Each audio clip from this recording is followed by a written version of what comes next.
Alhamdulillah wa salatu wa salamu ala rasulillah wa sahbihi wa sallim wa ba'd. D'après Abu Qatada radiallahu anhu, le prophète alayhi salatu wa salam a été interrogé concernant le jeûne du jour de Arafat. Et il répondit alayhi salatu wa salam, il expie l'année précédente et l'année en cours.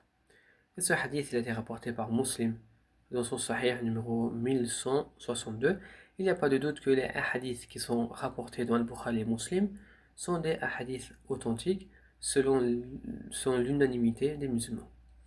Donc premièrement, pour comprendre ce hadith, on va revenir au matin du hadith. Le jour de Arafat. Du coup, le jour de Arafat, à quoi correspond-il? Il correspond au 9e jour de Dhul Hijjah. Ça, c'est le premier point. Le deuxième point, il expie l'année précédente et l'année en cours. Donc, que signifie l'année précédente? Cela signifie l'année dans laquelle nous nous trouvons. Et l'année en cours signifie celle qui n'est pas encore arrivée, c'est-à-dire l'année prochaine. Ça, c'était le deuxième point. Le troisième point, on a comment Allah Azza wa Jal va expier ses péchés. Et du coup, il y a plusieurs explications auprès des gens de science, mais une que j'ai retenue, c'est le fait qu'Allah Azza wa Jal expie les péchés de la personne en lui enregistrant des récompenses qui effaceront les péchés de l'année qui va venir.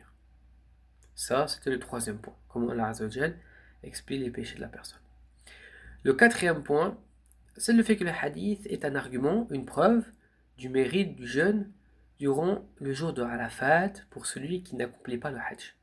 Tandis que la personne qui accomplit le hajj, la base, c'est qu'elle s'abstient de jeûner comme le prophète l'a fait.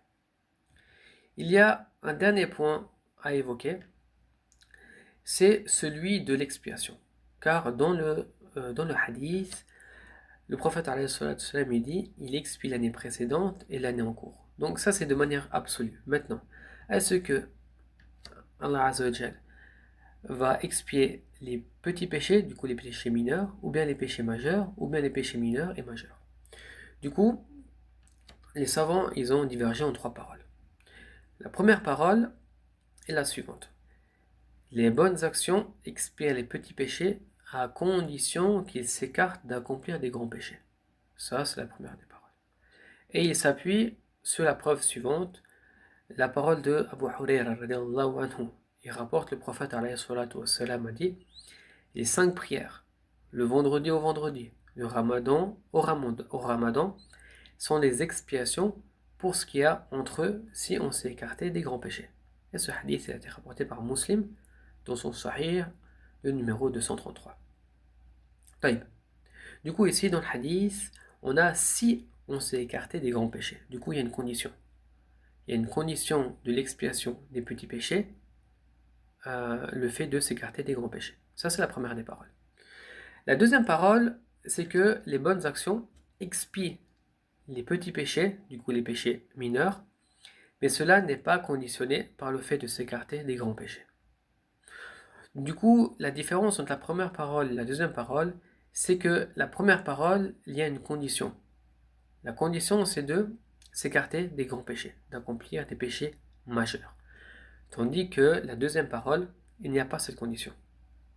Taï.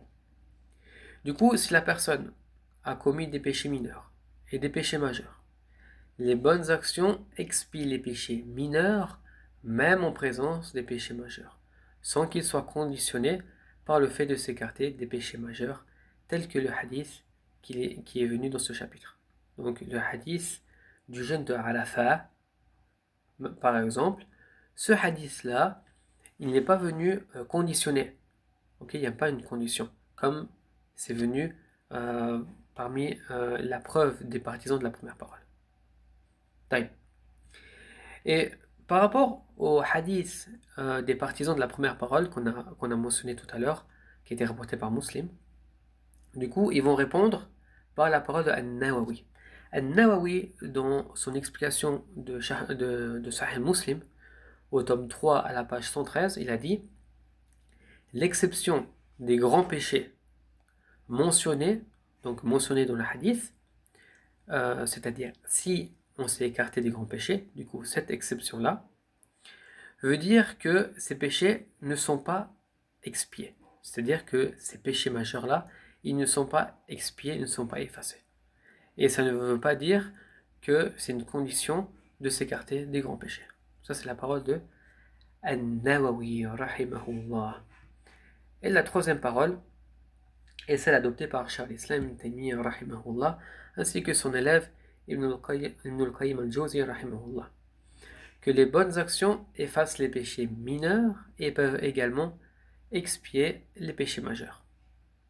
Et il s'argumente par le fait que les hadiths à ce sujet sont nombreux et qu'il n'est pas permis de les restreindre aux péchés mineurs, sauf avec une preuve. Subhanakallah wa bihamdika, ashhadu an la ilaha illa anta, astaghfiruka wa atubu ilayk.